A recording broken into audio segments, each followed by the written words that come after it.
morning, everybody. This is Murray from Team Take Massive Action coming to you at 5:30 a.m. So that's why I look so bad. I'm on my way to work where I exercise before I start the day. Kind of gives me a good jump start.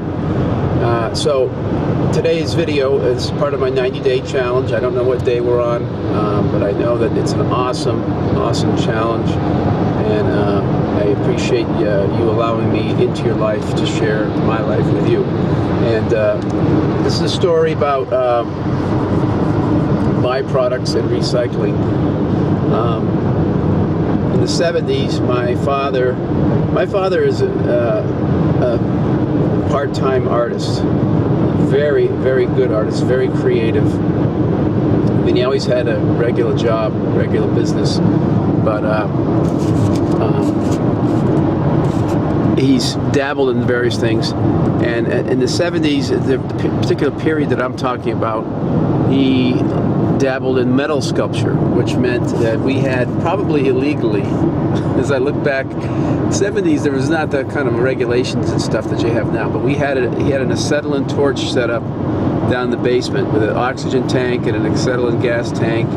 And you know, nowadays it would probably be illegal, it would probably be unsafe, and the whole thing could have blown the whole house up. But you know, my dad was down there with his goggles. You know, you've seen that. You know, with a high intensity light and the acetylene torch, and he would weld metal pieces together to make art. Yeah, very abstract, cool stuff. Very proud of him. He did some awesome stuff. He started with horseshoe nails, right? Which are about 3 inches long, 2-3 inches long, and he would weld them together with a gold-colored or brass-colored braze, meaning the joint where they would be connected, and he'd make big designs out of them and hang it on your wall. You know, very cool. So then he got tired of things easily and always looking for new things. So he and I would drive around. We lived in St. Louis, near an industrial area, and we would drive around.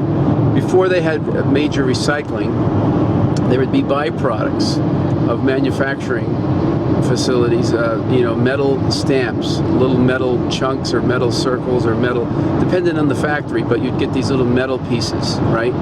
And it'd be a whole bunch of the same kind of metal pieces, and these guys would just throw them away in the dumpster or throw them away in boxes, and we make arrangements with companies to go pick these up, because recycling wasn't a big deal. They just throw this stuff away back then. Thank goodness we have recycling now. But these byproducts from a manufacturing process, my dad would recreate into fabulous art forms. Normally things that you would hang on a wall. He'd put them together, make a nice design using the torch.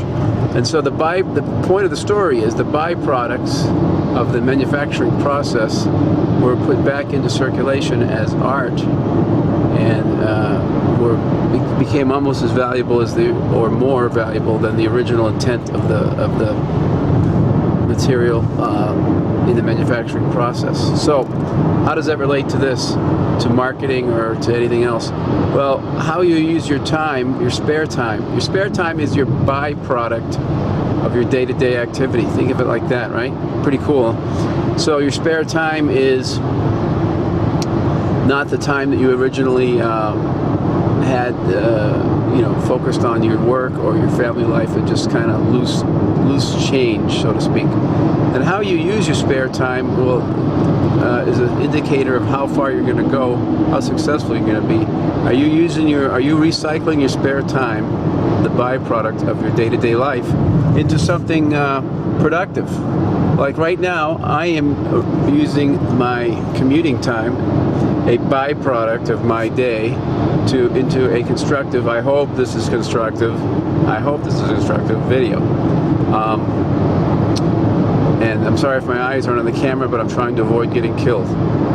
This is my morning commute. Anyway, so this is a byproduct of my day, and I'm recycling it to good use. So the moral of the story is, make use of your spare time. Don't treat it like it's a byproduct of your day, and put it back into circulation.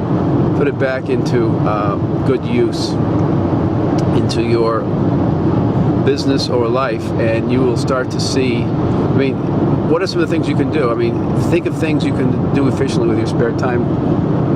not the least of which is learning or other high income producing activities. But always move forward and don't waste time. Time is the one thing you can't get back. All right, that's today's lesson. I hope you enjoyed that. Leave some comments below the video. Let me know what you think. Subscribe to my channel. Like me on Facebook, and most importantly, check out the link below this if you want to see how I'm using my byproducts for a richer, fuller life. And I look forward to seeing you on the other side. Take it easy.